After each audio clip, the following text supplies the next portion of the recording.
right there. Hey, welcome back to Tactical Rifleman. What we're doing this week is I have my good friend Randy out here and we are gonna solve some common shooting problems with pistol. Randy, here's what I need from you. You got your gun set up. I need 4 shots to the high A zone, nice and fast, combat speed. Okay. Cool. Shooter ready. Stand by.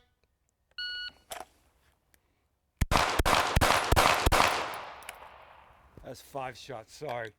That's all right. We're used to 5 shots. That's our norm, right? And that's okay. That's okay. We'll just do 4 shots. That's why I'm saying 4 shots, because we try to change things up on each other. Let's look at Randy's target a second. All right. All of those shots are to the left, right? So where we want them is in this region, right? This whole box is acceptable.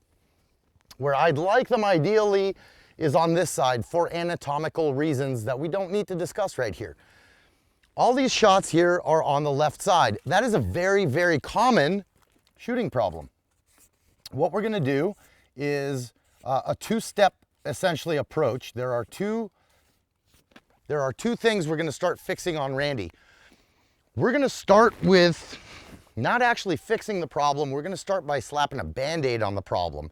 And the way we're gonna do that is not work on his trigger yet. We're gonna work on his control hand. For those of you guys who don't know this yet, everybody calls it shooting hand or strong hand and support hand, right? Cool, no big deal.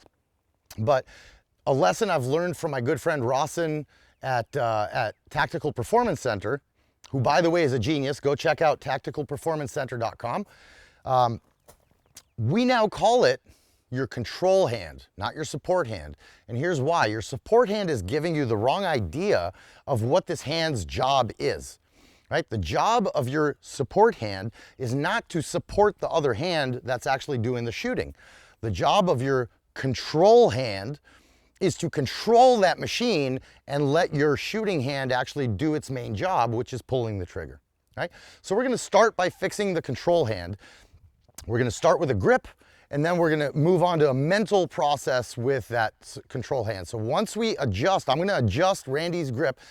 For the record, Randy's been shooting like centuries longer than I have, right? So I kind of feel silly correcting Randy, but we're gonna do it anyway, right?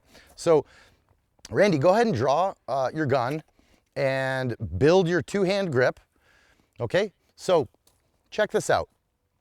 The first thing that I have to do is raise Randy's control hand up on the gun, and I'll show you how to do that in a second. And this thumb, a lot of people have a very different opinion from my opinion on this. This thumb has a crucial job in controlling this firearm. Okay, so what we're gonna do is, Randy, your shooting side thumb, let's just have it up towards the air. Do you see all this room here, all this real estate that's free? We're gonna fill that up with control hand. And the way you're gonna do that, Randy, is by canting that wrist down, and that's gonna raise that hand up on the gun. And then this thumb, I don't want it up in the air, right where you feel the rough stuff here. I want you to actually press as hard as you can into the frame of the gun with that, and then you're just gonna lay this thumb gently. This thumb does not have to push down hard at all, right? Just make it nice and solid. I want this part of your hand to really, really press into the gun, okay? And this thumb to really press into the gun. Now, because I'm making tweaks, we're not going from the holster. I want you to give me 5 shots into center mass, all right? And let's see what a good group we can get. Shooter ready. Yep. Stand by. Okay, 1 second 48. Let's see what we got. Still a little bit left, okay? But notice, as opposed to before, first of all, the rate of fire, the rate of downrange, the rate of fire was a little bit faster than before. But before we had a bunch that were over the line, and now we have migrated most of them to inside the line. So the only one that we really have outside is this guy right here. So you see what we're doing is, that didn't correct the problem. What it did was put a Band-Aid on it. So here's the next step. We're gonna do the exact same thing, 5 shots, but now I want you to consciously think the whole time you're shooting only about 2 things. One, when your hand is in the right place, your control hand, I want you to focus on gripping that gun as tight as humanly possible with that left hand, okay? And the second thing is relax your trigger finger. Relax your trigger finger, strong left hand, relax right hand, just a bit, okay? All right, let's do it again. All right, focus on that left hand, left hand, left hand. Shooter ready. Yep. Stand by. Okay, so we had a little bit of pause after shot one. What that's telling me is you had to think about, oh shit, I forgot to think about that left hand. Re-engage that left hand. Let's see what we got. Oh, I love it. I love it. Look at this. 1, 2, 3. Okay, that was from the previous group. And we got a couple of high. The high, you know why you get these high shots? It's because our brain automatically goes to looking at the target as opposed to the front sight. So I'll mark those off, but what we are trying to do here today is fix the problem of shooting to the left. In that sense, look at this. They're all, in terms of left and right, they're exactly where we need them to be, in that right quadrant of the box. Okay, so I've given you guys the Band-Aid. Okay, now we're gonna fix the actual problem. So the Band-Aid, right, if you think about it, what causes the gun to shoot left? Assuming your sights are properly aligned, what causes that bullet to go left? Well, it's my trigger finger. So we're gonna look at Randy's trigger finger now, and we're gonna have you shoot one-handed, okay? I'll show you what it is. We're gonna go slow rate of fire, one shot when I call up, right? So you're just gonna be up, your gun's gonna be up. We always say, grab a handful of shirt or something, or place your hand on your chest. That way, if it's hanging down, it's not actually moving your whole body when it swings, right? Obviously, this is an exaggeration, but it's pretty much what the effect is of hanging your arm, all right? And we're gonna place your finger on the trigger, one shot, reset, realign your sights, and then wait for the up, okay? And then we'll make little tweaks on the trigger finger.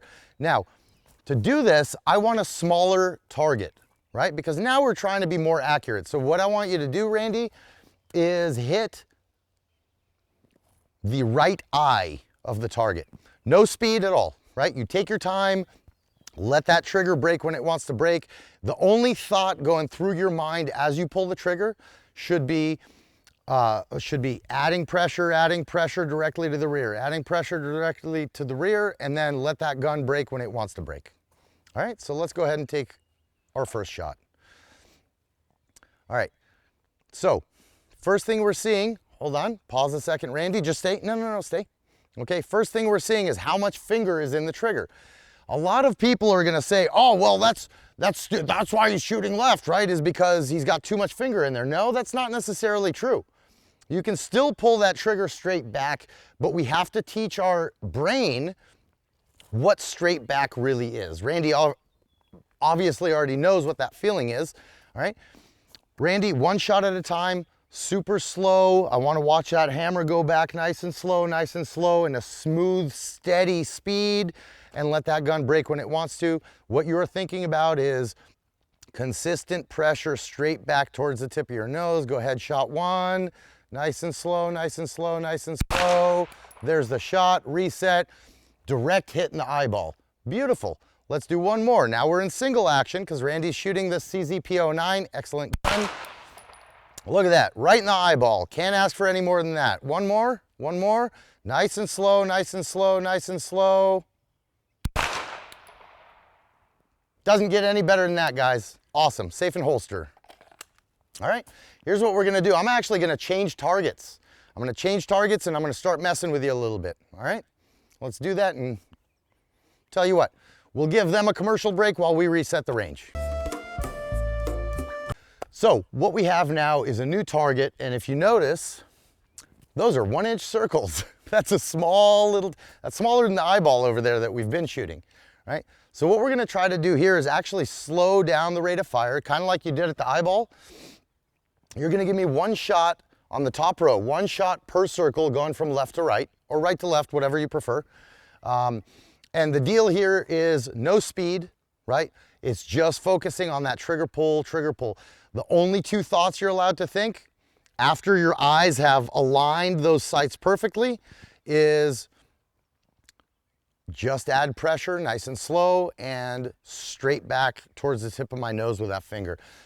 For the record, all the targets that we're using here that I'm pasting up, not the VTACs in the background, all the targets we're using today, you can get for free. Go on to tacticalperformancecenter.com, go onto their website. They have all their supremely good targets free. You can download them. You never have to buy another target again. They're awesome. All right, cool. So Randy, on you, right? No time limits. First shot's always going to be double action.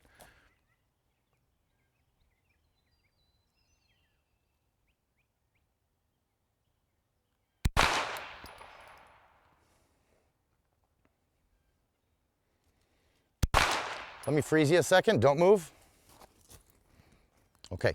What I'm checking for, guys, oftentimes when you have this much meat on this side of the trigger, what happens is, Randy, go ahead and safe and holster a second. Let me show them on my gun.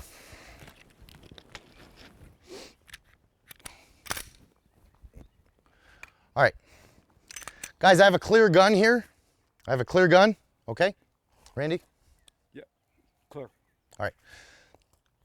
Here's what I want to show you. Oftentimes, when we have a lot of finger on the trigger, right? I prefer a little bit less. That's my preference, right? There's nothing wrong with how Randy's doing it, but what happens is almost everybody, when they learn how to shoot, this digit right here is touching the frame of the gun. So it's not necessarily the direction of the tip of the finger pushing the gun left, right? It's actually this digit, and because it's already touching the frame of the gun, we don't even know that this digit right here is pushing the gun left, okay? So that's what I was checking on, but Randy actually didn't have any contact there, and so we're good to go. All right, let's give it a few more. Straight back, just add pressure. Straight back, just add pressure. Let the gun decide when it wants to shoot, and that's a hit. Next one. All right, safe and holster. Oh. Damn, it's shaking. That's me. All right, so check this out, guys. Downrange. Check this out. All in all, at 4 meters, we're standing at 4 meters from the targets, right? And these are 1-inch circles. That's a difficult shot, one-handed. That's a hard shot, guys. So this can be a little disheartening because you're going, oh man, I missed, oh man, I missed. But really, how much did you miss here, right? You missed by maybe 1/4 of an inch.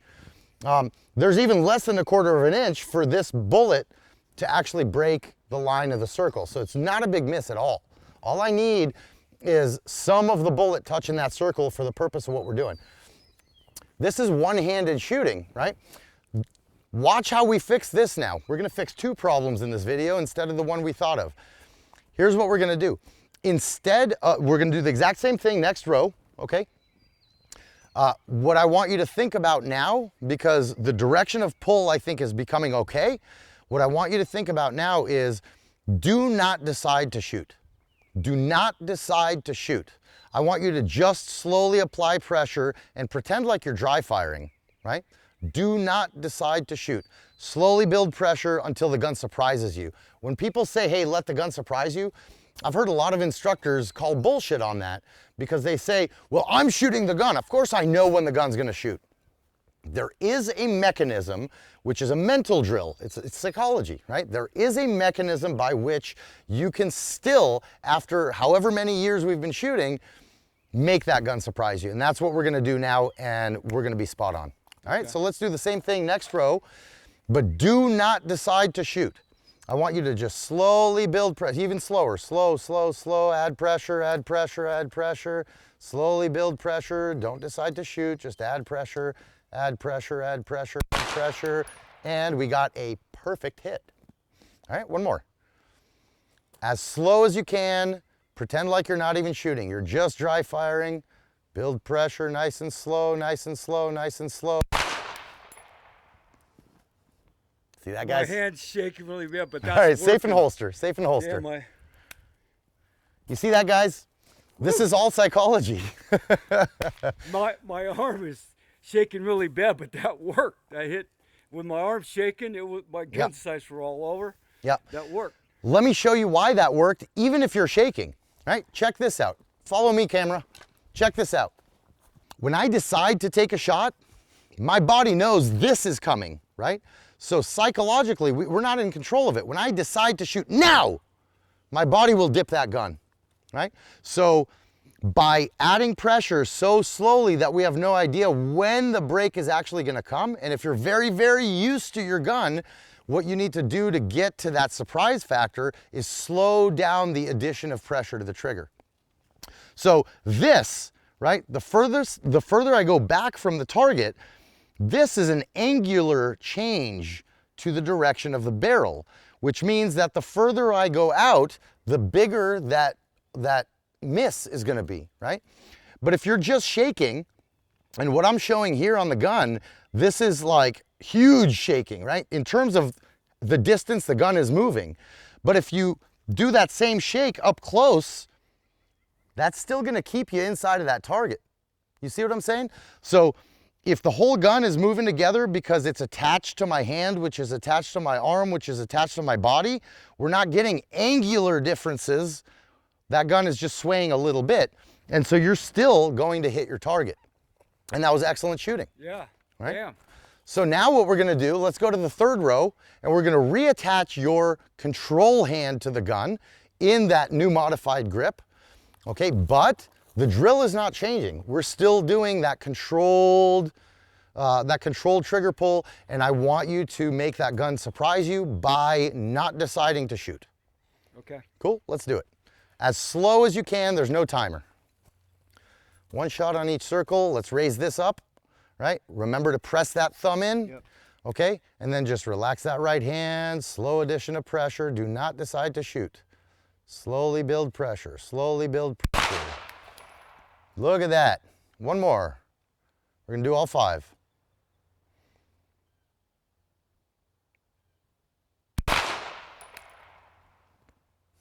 It's like you're a sniper, Randy. Slow build pressure, do not decide to shoot. Excellent shot. Keep surprising yourself. That was a little off. I'm still shaking. Yep, that was a little bit of a decision, right? Nice, very nice, safe and holster. So what happens, guys, is, look, I'll clear my weapon out again, and I want to show you something. Right, I have a clear gun. Clear. All right, check this out, guys. Right here. Here is the slack of my trigger, okay? Here's the slack. So I'm gonna take up the slack and then add pressure. You're gonna see that this, especially this cheap, crappy stock Glock trigger, there's what's called creep. You see all that motion before the click, right? So take up the slack, add pressure, watch that creep, creep, creep, creep, creep, creep, and then it breaks, right? I know where this gun breaks because I've shot probably, I don't even know how many rounds through this gun. 10,000, 15,000, something like that. I've had this gun for a few years. So by slowing it down from here, right now I'm on the wall of the trigger, I can add pressure. I have no idea when it's gonna go off because I'm just adding pressure. And that way, that gun does not move when that sear breaks, right? Conversely, watch this. I'm not adding any more pressure than I was before, but I'm gonna decide I can still add pressure, see that creep? I can still at the end lose patience and decide to shoot.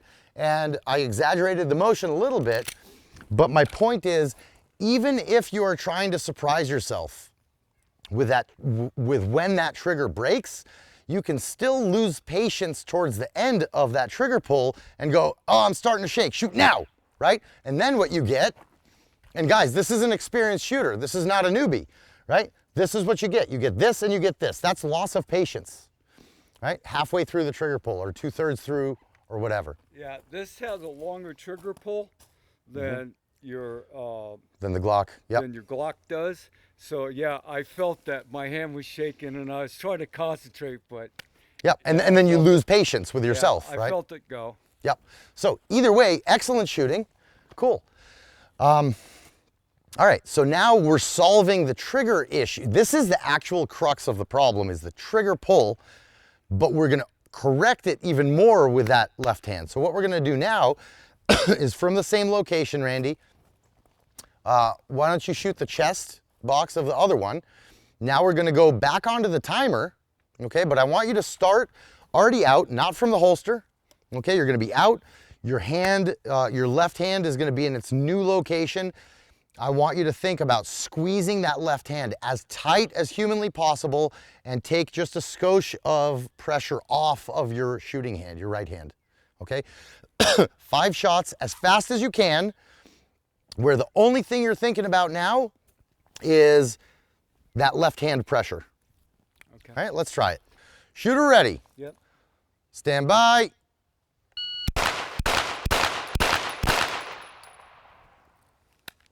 Look at the target. That's it, we're done. All right, so now the only other thing we're gonna do is, now we gave you the time to prep that grip and think about it. Now you're gonna go from the holster, connect that grip in its new location. Your brain should be on super death grip with that left hand. Control that gun with the left hand, and then smooth, easy trigger. Let that trigger surprise you. Do you want me in his head? No, same thing. Okay. Same thing. So We're just going from the holster I don't now. have to worry about speed? You do. I want you to go fast, Okay. but I want you to concentrate on that left hand. Okay. Shooter ready. Stand by.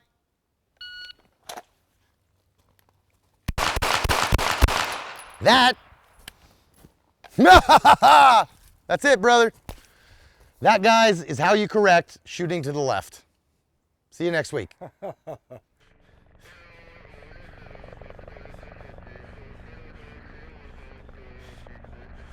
If you like this video, make sure to like, comment, and subscribe. Also, make sure you follow us on Facebook, Instagram, and Twitter so you don't miss out on anything.